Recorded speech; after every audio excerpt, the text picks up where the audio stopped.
Sometimes we make ourselves available to everyone except ourselves. We answer every call, respond to every message, help everyone who asks, and say yes when we desperately want to say no. But this constant availability slowly drains our life force. In today's world where everyone expects instant replies, 24/7 accessibility, and unlimited access to your time and energy, it's easier than ever to lose yourself while serving others. But here's the truth. Availability without boundaries is self-destruction. The one who protects their time protects their life. And the one who is available to everyone becomes unavailable to their own dreams, health, and peace. Once upon a time in a busy town lived a kind-hearted woman named Priya. She had a beautiful quality. She was always willing to help. If a neighbor needed something, Priya dropped everything to assist. If a friend called late at night, Priya answered. If a colleague asked for a favor, Priya never refused. Everyone in the town loved Priya. She's so helpful, they would say. She's always there when you need her. She never says no. But there was a problem nobody saw. Priya was dying inside. She had dreams of starting her own business, but she never had time because she was always helping others build theirs. She wanted to learn painting, but her evenings were spent solving other people's problems. She needed rest, but her phone never stopped ringing with people who urgently needed her. Priya had no boundaries. She was available to everyone all the time, for everything. And because of this, she had become a stranger to herself. She didn't know what she wanted anymore because she spent all her time giving others what they wanted. She was exhausted, burned out, resentful, though she'd never admit it. She kept thinking, if I just help a little more, if I'm just a little more available, people will appreciate me. But they didn't appreciate her more. They just demanded more. One day, Priya collapsed from exhaustion. The doctor told her she was suffering from extreme stress and burnout. You need to rest, the doctor said. You need to take care of yourself. But even in the hospital, Priya's phone kept buzzing with requests, demands, and urgent favors. An old woman visiting the hospital noticed Priya's distress. She sat beside her bed and said gently, "Child, you're dying because you don't know how to protect your life. Let me tell you a story about two gardens and their gardeners. This story will show you how to reclaim your life by setting boundaries starting today." Priya listened carefully as the old woman began. Many years ago, there were two gardeners who each received a beautiful plot of land to create a garden. Both had the same soil, the same sunshine, the same resources. Their names were Maya and Dia. Maya was generous to a fault.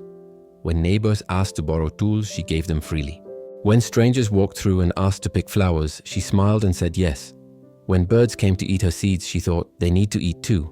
When people asked to rest in her garden at all hours, she welcomed them warmly. A good person shares everything, Maya thought. A good person is always available to help. Soon word spread about Maya's generous garden. People came at all hours. They trampled her newly planted seeds while walking through. They picked not just one flower, but armfuls. They borrowed her tools and never returned them. They rested in her garden and left their trash behind. Maya never said no. She never set limits. She told herself, it's selfish to say no. Good people are always available. But here's what happened. Maya spent so much time accommodating others that she never had time to tend to her own garden. The plants she wanted to grow died from neglect because she was always busy helping others. The special roses she dreamed of planting were never planted because she gave all her resources to others. After 1 year, Maya's garden was destroyed. It was full of weeds because she had no time to remove them. It was trampled because she let anyone walk through it. It was empty because she gave everything away. Maya stood in her ruined garden and wept. I was so generous, she cried. I was always available. Why did this happen? Meanwhile, Dia approached her garden differently. She also loved to share and help, but she understood something crucial. To give to others, you must first fill your own cup. Dia set clear boundaries from the beginning. She set visiting hours for her garden. You're welcome to visit between 3 p.m. and 5 p.m. During other times, I'm tending to my garden and not available. She set limits on what people could take. You may pick one flower, not more. This ensures there are flowers for everyone, including tomorrow's visitors. She protected her tools. You may borrow my tools, but please return them by sunset. I need them for my own work. She created protected zones. This area is where I'm growing special plants. Please admire them from the path, but don't enter this space. When people complained, but Maya lets us do whatever we want, Dia replied calmly. Maya is destroying her garden by having no boundaries. I'm protecting mine by setting them. Which garden is actually serving people better? Some people got angry. You're selfish, they said. But Dia understood a profound truth. It's not selfish to protect what you're trying to build. It's not selfish to save energy for your own dreams.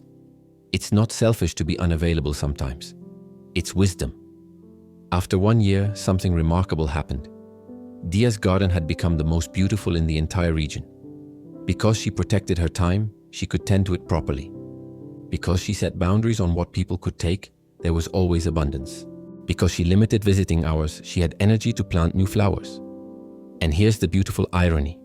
Because Dia's garden thrived, she could actually give more to others than Maya ever could. She had flowers to share because she didn't let people take them all. She had tools to lend because she ensured they were returned. She had wisdom to share because she had time to learn. Maya's garden with no boundaries served no one, not even herself. Dia's garden with clear boundaries served everyone, including herself. One day Maya visited Dia's beautiful garden. How did you do it? She asked. I was available to everyone, and my garden died.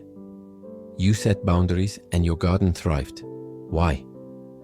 Dia looked at her kindly and said, Maya, you were so busy being available to everyone that you became unavailable to your own garden. You can't pour from an empty cup. You can't give what you haven't first cultivated. Boundaries aren't walls that keep people out. Boundaries are fences that protect what you're growing inside. The old woman finished her story and looked at Priya.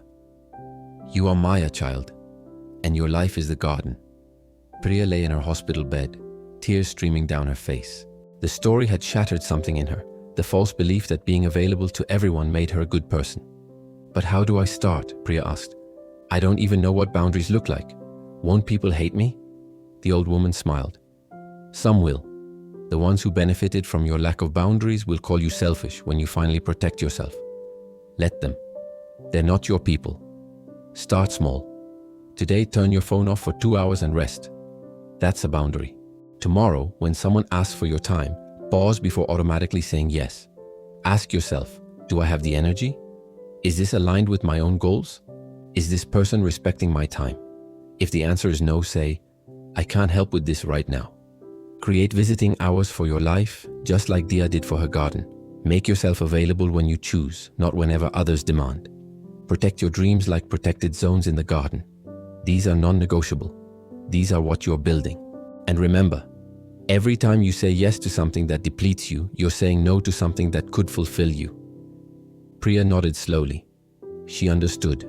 She had spent years building everyone else's gardens while her own died of neglect. That day, Priya made a decision. She turned off her phone. She rested. When she recovered, she set clear boundaries, work hours, availability hours, and most importantly, protected time for her own dreams. At first, some people got angry. They called her selfish, they complained. But Priya stayed firm. And within 6 months, something beautiful happened. Priya launched her business. She learned to paint. She slept peacefully. She had energy to truly help people because she was finally helping herself first. Her garden was growing again, and it was more beautiful than ever. Here's how to stop being available to everyone, starting today. First, identify one boundary you need immediately. Is it turning off your phone after 8 p.m.? Is it saying no to last-minute requests? Choose one and implement it today. Second, practice this phrase. I can't help with this right now. You don't owe anyone an explanation. No is a complete sentence. Third, protect your dreams like Dia protected her special plants. Schedule time for yourself that's non-negotiable. Guard it fiercely. Remember, boundaries aren't selfish. They're the fence that protects what you're growing inside. If this resonated, like and comment one boundary you're setting today. Till then, stay protected, stay purposeful, and stop being available to everyone except yourself.